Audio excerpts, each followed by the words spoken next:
Shalom para peserta Bible Study. Saya harap semuanya baik-baik saja, semuanya berbahagia di dalam Tuhan. Kita kembali akan belajar dari Perjanjian Lama, dan puji Tuhan sekarang kita sudah selesai dengan kitab Kejadian. Kita memasuki kitab kedua, yaitu Keluaran. Sesi kali ini saya beri judul Kisah Penggenapan Janji. Kita akan belajar dari Keluaran pasal yang pertama. Kita akan lihat terlebih dulu latar belakang dari kitab Keluaran ini sebagai kelanjutan dari kitab Kejadian. Mengapa saya sebut sebagai kisah penggenapan janji? Karena memang kitab Keluaran ini melanjutkan kitab Kejadian. Di dalam Kejadian ada perjanjian antara Abraham dengan Allah, dan Allah mulai menggenapi janjinya di dalam kitab Keluaran ini. Kita bisa lihat ya, dari Kejadian ini berlanjut ke Keluaran. Kita lihat sekilas dulu ada apa saja di kitab Kejadian. Ada kisah penciptaan, itu yang pertama. Bagaimana Allah mengawali semuanya dengan menciptakan langit dan bumi beserta segala isinya.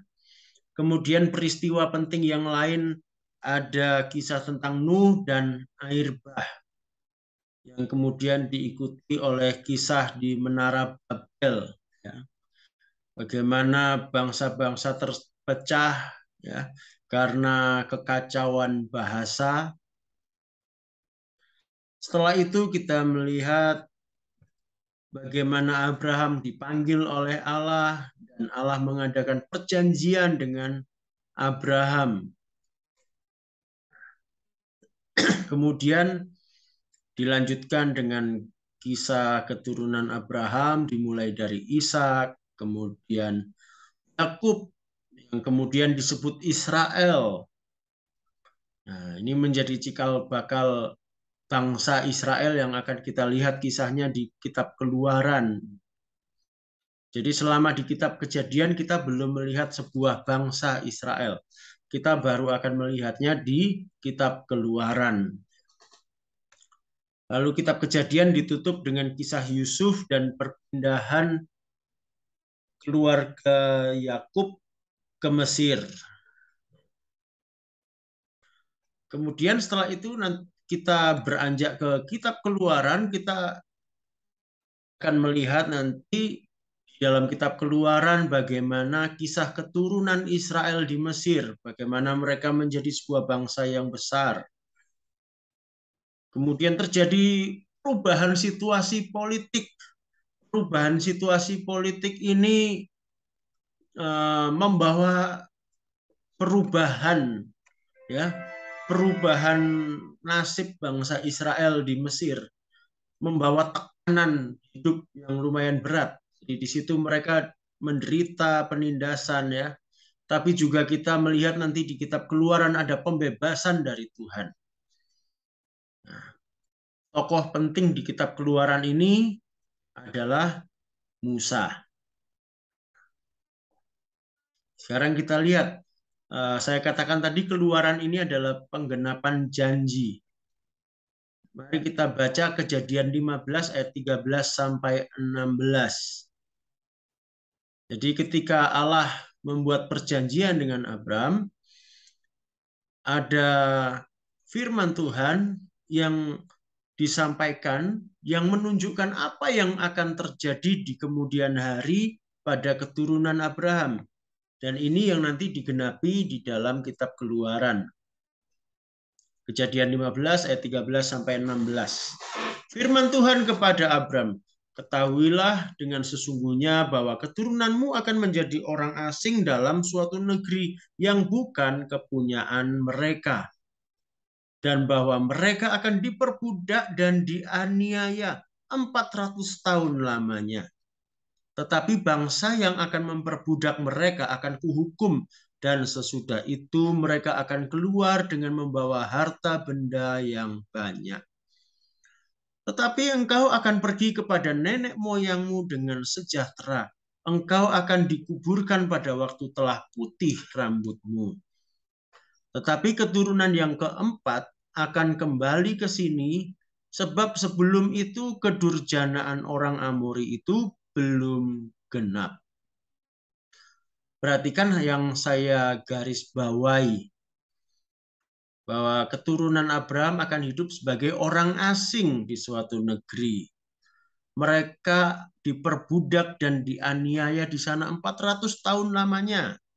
Nah, tetapi bangsa yang memperbudak akan dihukum. Kemudian mereka akan keluar membawa harta benda yang banyak. Nah, keturunan yang keempat akan kembali ke Kanaan. Nah, ini semua akan kita lihat penggenapannya di dalam kitab Keluaran. Jadi janjinya 4 ayat, penggenapannya 1 kitab. Ya. Lumayan seru ini kitab Keluaran. Sekarang mari kita lihat bagaimana keadaan keturunan Israel di Mesir. Bagaimana dari sebuah keluarga menjadi sebuah bangsa. Mari kita lihat Keluaran 1 ayat 5 sampai 7. Seluruh keturunan yang diperoleh Yakub berjumlah 70 jiwa, tetapi Yusuf telah ada di Mesir.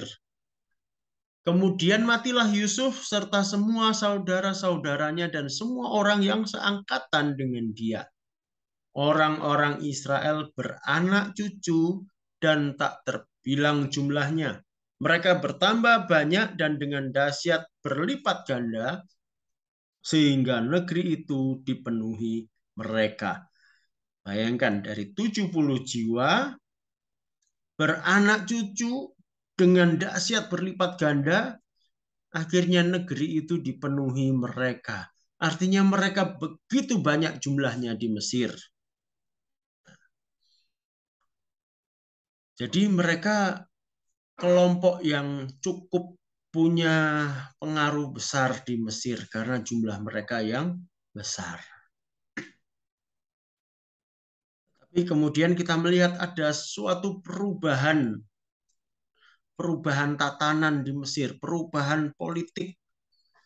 Bagaimana ini di sana terjadi pergantian kekuasaan yang membawa tekanan buat orang Israel. Kita lihat bagaimana dari kawan berganti menjadi lawan. Keluaran 1 ayat 8 sampai 10 kita baca. Kemudian bangkitlah seorang raja baru memerintah tanah Mesir yang tidak mengenal Yusuf. Berkatalah raja itu kepada rakyatnya, bangsa Israel itu sangat besar, sangat banyak dan lebih besar jumlahnya daripada kita. Marilah kita bertindak dengan bijaksana terhadap mereka supaya mereka jangan bertambah banyak lagi, dan jika terjadi peperangan jangan bersekutu nanti dengan musuh kita dan memerangi kita lalu pergi dari negeri ini. Jadi kalau kita lihat ayat-ayat ini, ada raja baru yang dikatakan tidak mengenal Yusuf. Nah, tidak mengenalnya ini seperti apa? Kemudian raja baru ini merasa Israel menjadi ancaman. Mengapa demikian? Nah, ternyata ada situasi politik yang melatar belakangi. Pada zaman Yusuf, bangsa Mesir ini, negeri Mesir ini diperintah atau dikuasai oleh orang-orang Hiksos. Ya. Mereka ini sebetulnya bukan penduduk asli Mesir. Mereka pendatang dari wilayah Asia Kecil, termasuk dari Kanaan juga. Nah, jadi mereka memang bangsa asing, bukan pribumi Mesir. Karena mereka itu memang orang asing di Mesir, mereka pun bersahabat dengan orang-orang asing. Mereka tidak eksklusif. Karena itu kita melihat di kisah Yusuf bagaimana Yusuf dan keluarganya diterima dengan baik di sana. Nah, ini terjadi sekitar 1800 tahun sebelum Masehi. Pemerintahan bangsa Hiksos ini berlangsung cukup panjang, sampai kemudian terjadilah pergantian kekuasaan. Mesir dikuasai oleh orang-orang asli Mesir sendiri. Pada saat itu, ya entah bagaimana ceritanya, terjadilah peperangan dan penguasa yang baru ini mengusir orang-orang Hiksos dari Mesir. Dan mereka memandang orang asing itu sebagai ancaman. Karena itu tentu saja orang Israel yang jumlahnya besar dan bisa dibilang berkawan dengan orang-orang Hiksos dipandang sebagai ancaman juga. Nah, ini terjadinya pada sekitar 1500 tahun sebelum Masehi. Karena penguasa yang baru ini memandang Israel sebagai ancaman, maka terjadilah penekanan, penindasan atas orang-orang Israel. Tapi kita akan lihat ada penindasan tetapi juga ada pemeliharaan. Orang Israel ditindas oleh Mesir tetapi dipelihara oleh Allah. Kita lihat yang pertama, ada kerja rodi, kerja paksa. Di Keluaran 1 ayat 11 sampai 14 tertulis begini. Sebab itu pengawas-pengawas rodi ditempatkan atas mereka untuk menindas mereka dengan kerja paksa. Mereka harus mendirikan bagi Firaun kota-kota perbekalan, yakni Pitom dan Ramses. Tetapi makin ditindas, makin bertambah banyak dan berkembang mereka. Sehingga orang merasa takut kepada orang Israel itu. Lalu dengan kejam orang Mesir memaksa orang Israel bekerja dan memahitkan hidup mereka dengan pekerjaan yang berat, yaitu mengerjakan tanah liat dan batu bata dan berbagai-bagai pekerjaan di padang. Ya, segala pekerjaan yang dengan kejam dipaksakan orang Mesir kepada mereka. Perhatikan di sini. Mereka ditekan, ditindas dengan kerja paksa. Mereka diberi pekerjaan berat. Tapi perhatikan, makin ditindas mereka makin bertambah banyak dan berkembang. Allah menunjukkan pemeliharaannya bagi umat Israel. Ini luar biasa. Kalau kita lihat jauh setelahnya di Perjanjian Baru, gereja mula-mula terbentuk, makin ditindas, banyak aniaya dialami jemaat, justru gereja makin berkembang, bertambah banyak. Itulah pemeliharaan Allah yang kita lihat juga di kitab Keluaran ini. Dan perhatikan di ayat 14, pekerjaannya salah satunya mengerjakan tanah liat, membentuk batu bata.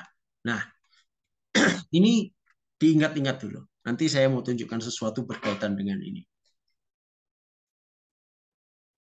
Jadi orang Mesir menindas orang Israel dengan kerja paksa karena berharap dengan itu maka orang Israel tidak akan berkembang. Nyatanya justru makin berkembang. Maka Raja Mesir melakukan upaya yang lain, yaitu pembunuhan bayi laki-laki Israel. Kita lihat Keluaran 1 ayat 15 sampai 17. Ada beberapa hal yang menarik di sini. Raja Mesir juga memerintahkan kepada bidan-bidan yang menolong perempuan Ibrani, seorang bernama Sifra dan yang lain bernama Puah. Perhatikan nama-nama ini ya, terutama nama Sifra. Perhatikan nanti. Jadi ada 2 orang bidan yang biasa menolong perempuan Ibrani. Nah, perintahnya apa? Ayat 16 kita baca. Apabila kamu menolong perempuan Ibrani pada waktu bersalin, kamu harus memperhatikan waktu anak itu lahir. Jika anak laki-laki, kamu harus membunuhnya. Tetapi jika anak perempuan, bolehlah ia hidup. Tetapi bidan-bidan itu takut akan Allah dan tidak melakukan seperti yang dikatakan Raja Mesir kepada mereka dan membiarkan bayi-bayi itu hidup. Jadi kalau tadi dengan kerja paksa mereka menindas Israel tidak berhasil, sekarang usaha pembunuhan bayi laki-laki Israel kelihatannya juga tidak berhasil karena ada bidan-bidan yang takut akan Allah. Ini menarik. Siapa bidan-bidan ini ya? Kita lihat dulu lanjutannya di ayat 20 dan 21 tertulis, maka Allah berbuat baik kepada bidan-bidan itu. Bertambah banyaklah bangsa itu dan sangat berlipat ganda. Dan karena bidan-bidan itu takut akan Allah, maka ia membuat mereka berumah tangga. Jadi bangsa Israel tetap bertambah banyak, tidak berkurang.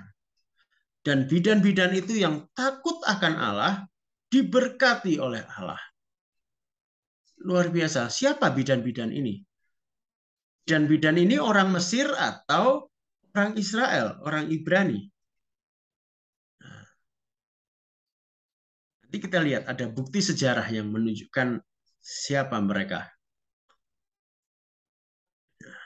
Tapi yang jelas sampai sini kita lihat usahanya Raja Mesir, usaha Firaun untuk membunuh bayi laki-laki dengan tangan para bidan ini tidak berhasil. Karena tidak berhasil, rupanya Raja Mesir ini geram ya. Maka di ayat 22 dikatakan, lalu Firaun memberi perintah kepada seluruh rakyatnya. Kalau tadi para bidan, sekarang seluruh rakyat. Perintahnya adalah, lemparkanlah segala anak laki-laki yang lahir bagi orang Ibrani ke dalam sungai Nil. Tetapi segala anak perempuan biarkanlah hidup. Nah, ini berat. Kalau tadi yang diberi perintah hanya 2 bidan. Sekarang yang diperintah seluruh rakyat Mesir. Artinya sekarang pelaku pembunuhan massal ini adalah seluruh rakyat. Makin susah. Jadi kalau ada orang melahirkan bayi, tetangganya akan melihat laki-laki atau perempuan. Kalau laki-laki akan dibunuh, dibuang di sungai Nil. Kejam. Ini mengerikan. Tetapi kita akan melihat bagaimana Tuhan tetap memelihara. Kita lihat apa yang terjadi ini ada bukti sejarahnya. Ya. Ada bukti-bukti arkeologis yang menunjukkan bahwa apa yang kita baca di Keluaran 1 ini bukan dongeng. Bukan sekedar legenda. Bukan cerita karangan orang. Bukti apa yang ada kita lihat. Salah satunya ada lembaran papirus yang sekarang disebut papirus Brooklyn nomor 35.1446.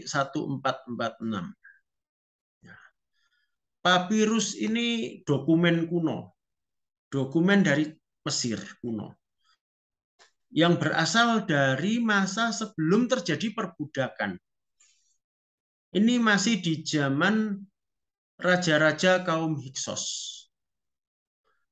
Nah, lembaran papirus ini isinya antara lain memuat nama-nama pelayan. Dan banyak diantaranya adalah nama-nama Ibrani. Ya, nama-nama Yahudi. termasuk nama Sifra. Nah, ingat tadi bidan yang menolong orang-orang Israel melahirkan, nah salah satunya namanya Sifra. Jadi Sifra dan Pua itu memang nama Ibrani, nama Yahudi. Jadi kemungkinan besar mereka pun adalah orang Israel. Ya, makanya dikatakan mereka takut akan Allah, mereka mengenal Allah. Nah, papirus ini membuktikan bahwa memang ada banyak orang Israel, orang Ibrani hidup di Mesir pada masa itu. Jadi ini membuktikan ayat yang kita baca tadi bahwa memang orang Israel berkembang besar di sana. Ya. Kemudian ada lagi papirus Leningrad 116A, 1116A ya. Nah, gambarnya saya tidak berhasil mendapatkan gambar papirusnya ya. Tapi bisa dicari isinya di Google ya, ada banyak. Ini papirus yang berasal dari masa setelah terjadi perbudakan.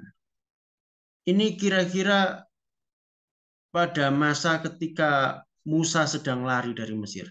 Di situ ada catatan bahwa ada ketetapan bangsa asing harus kerja rodi, melakukan pekerjaan berat. Salah satunya membangun kota-kota. Jadi apa yang kita baca di Keluaran 1 itu terbukti memang ada penindasan bahwa bangsa asing harus kerja paksa. Siapa bangsa asingnya? Yang jelas salah satunya Israel. Dan kelihatannya memang mayoritas Israel ya, karena yang paling besar jumlahnya di sana. Bukti yang lain. Nah, tadi saya katakan ingat batu bata ya. Nah, ada lukisan ya, di dinding makam Rechmire. Rechmire ini seorang pejabat tinggi di masa terjadi perbudakan atas orang Israel. Lukisan di dinding makamnya menggambarkan para budak yang sedang mengolah tanah liat menjadi batu bata. Jadi ini luar biasa.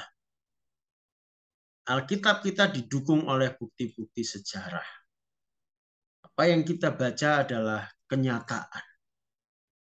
Maka Allah yang bekerja di balik semuanya itu, yang memelihara bangsa Israel di tengah penindasan, dia pun Allah yang nyata. Tentu bukan bohongan. Sampai di sini ada beberapa kesimpulan, ada beberapa hal yang saya rasa perlu kita renungkan, perlu kita pikirkan. Yang pertama, Alkitab ternyata syarat dengan sejarah yang dapat dipertanggungjawabkan. Seperti sudah saya pernah katakan, Alkitab itu kitab suci yang paling detail mencatat sejarah.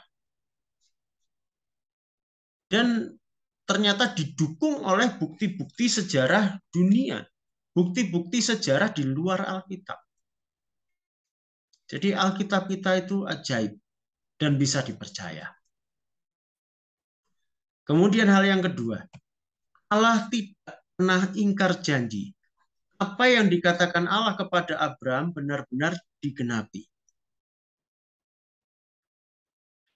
Dan di situ kita melihat juga Allah kita maha tahu. Allah sudah tahu apa yang akan terjadi jauh setelah Abraham menerima firman itu. Allah kita sungguh Allah yang maha tahu.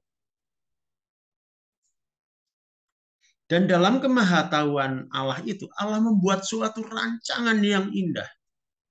Allah dapat memanfaatkan situasi apapun untuk menggenapi rencananya. Penindasan terhadap orang Israel tidak menggagalkan rencana Allah membentuk keturunan Abraham ini menjadi sebuah bangsa yang besar. Ini luar biasa. Dan kita melihat di Keluaran 1 ini bagaimana Allah memelihara umatnya di tengah kesukaran. Mereka ditindas, tetapi mereka bukannya berkurang, justru makin berkembang, bertambah banyak. Luar biasa Allah kita. Ini yang bisa saya sampaikan. Semoga memberkati kita semua. Mari kita semua merenungkannya, memikirkannya, dan silakan nanti masing-masing memberikan pendapatnya, pertanyaan di dalam sesi diskusi. Saya harap semuanya kita aktif supaya kita saling membangun dan saling memperdalam dalam pemahaman kita akan firman Tuhan. Tuhan Yesus memberkati.